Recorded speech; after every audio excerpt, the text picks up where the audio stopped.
Sharing an opinion with somebody, this is something that we do quite often, and it's not all that difficult to do. However, if we want to do it right, or if we want to give feedback to someone, now this is something much more complex. If you would like to find out how to do it right, stay tuned.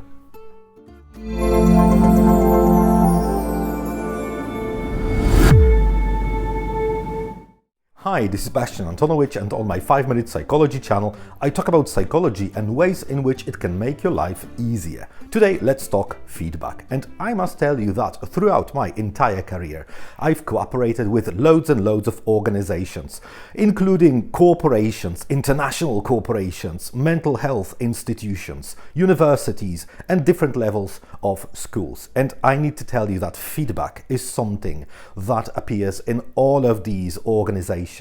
And each of these organizations that I cooperated with, it had a different idea on what feedback should look like. Today, let's talk what a good constructive feedback should include in order to be as effective as possible. Let's start with making a small differentiation between a positive feedback and a constructive feedback. Positive feedback, this is something that we use when we want to cheer somebody up. We can see that someone is suffering from a burnout syndrome. Someone has had enough, and the last thing they need is for us to tell them what they should be working on. If someone needs cheering up, then positive feedback, where we concentrate almost entirely on what these people do, right? This is something that could work this way. However, probably it is not going to help us correct our mistakes. For this, we need constructive feedback. Now, mind you, constructive feedback is definitely not the same thing as negative feedback. Negativity has no place in constructive feedback. Why is it so? Because in the constructive feedback, all we concentrate on are the things that can actually help the person we are sharing this feedback with. So we should follow some very important elements in the structure of this constructive feedback. And there is a model that I like using. I call it the F.I.R model, F.I.R model, Foxtrot, India, Romeo. Can you guess what these letters stands for? F stands for facts. I for India, it stands for impact. And R for Romeo, it stands for recommendations. Now, every time when you share your feedback with somebody, make sure that your constructive feedback has all of these 3 elements. Now, they are necessary, first of all, to make this feedback constructive, to let the other person build something useful and valuable upon it. If you create your feedback in such a way that it includes all of these 3 elements, there is a bigger chance that your feedback is going to be useful for the other person and that they will be ready to accept it. Sometimes we can make our feedback really, really difficult to digest. So we would like to omit such difficult situations. Facts, impact, recommendations. Let's start with facts. And this could be really tricky, because I think we all agree that every time when we share feedback, we should base it on facts, right? Yes. So where is the difficulty? Well, the difficulty is in our understanding of the word fact. For instance, if you say, Veronica speaks well Spanish, is it a fact or is it not? Well, for you, if you are the person uttering these words, perhaps you can think that it is for sure a fact. But to be perfectly frank with you, it is not. This is just your idea about the fact, your interpretation of this fact. Now, what could you do in order to make this phrase more fact-oriented? Instead of saying that someone is speaking well in a foreign language, you can say that Veronica has received a C2 certificate in Spanish. C2 is a common European framework grade showing the highest level of fluency in a foreign language, right? So whatever certificate they have, if you say she has this language certificate, now this is a fact. This is a fact. It's not your interpretation. If you say that she was perfectly able to communicate with me yesterday when we had a conversation about the newest project, it could also be a fact. But if you say, for instance, that you really liked her accent, or you really liked how she was able to solve the problem, this is more talking about your emotions about this particular fact, all right? So in constructive feedback, please make sure to stick to the facts as close as you possibly can. Now that we have facts covered, let's move towards the next point. I for impact. What is that all about? Well, whenever we share some piece of information with someone, whenever we give them feedback on something, it is very important so that we make sure that it's easier for them to accept what we have to say, the message that we want to convey.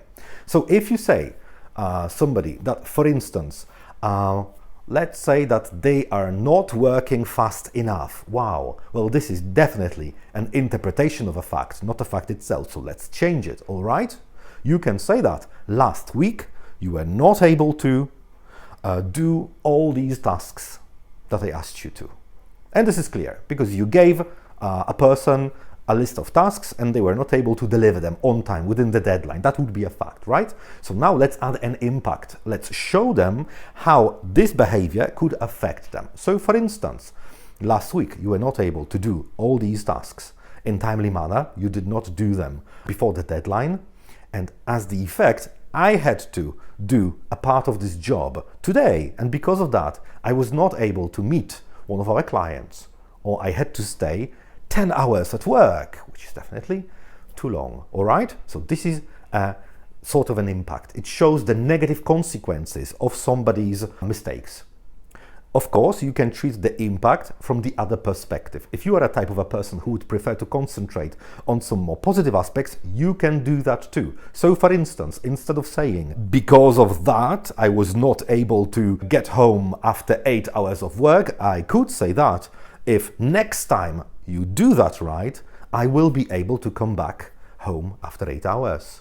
If next time you meet the deadlines, probably I will be able to meet the client if a situation like this occurs in the future, all right? So you can concentrate either on the negative consequences or on the possible positive consequences if the person could change their behavior, right? So we've covered facts, we've covered impact. Now it's time for R for Romeo, recommendations, all right? What's that all about? Now, very often we have this strange impression that everyone can probably know what to do and how to do it right. And this is very often a mistake. Even if we believe that the task we are giving someone is incredibly easy, that could be a mistake because it could be easy for you, it could be easy for most of your employees, but for this one particular person, this very moment, it could be not clear how they could do it right. All right, so if you have seen that someone was not able to meet the deadline, give them some hints from your own perspective, from your own experience. Share some good practices with them on what they could do in order to make it better, in order to do it on time. So, for instance, make sure to make a list of all your tasks. Give them priorities. If you need some help with priorities, ask me. I can help you. I can tell you what you should do first, what you should do next. And if you feel that you are spending too much time on one particular activity, you can also contact me or you can ask for some other help. Even sharing such a simple piece of advice can save someone in difficulty. Let's not assume that the other person knows perfectly well what to do and how to do it right. Let's explain everything to them. Let's ask them if they have any questions to us once we have given them the list of tasks to be done. All right?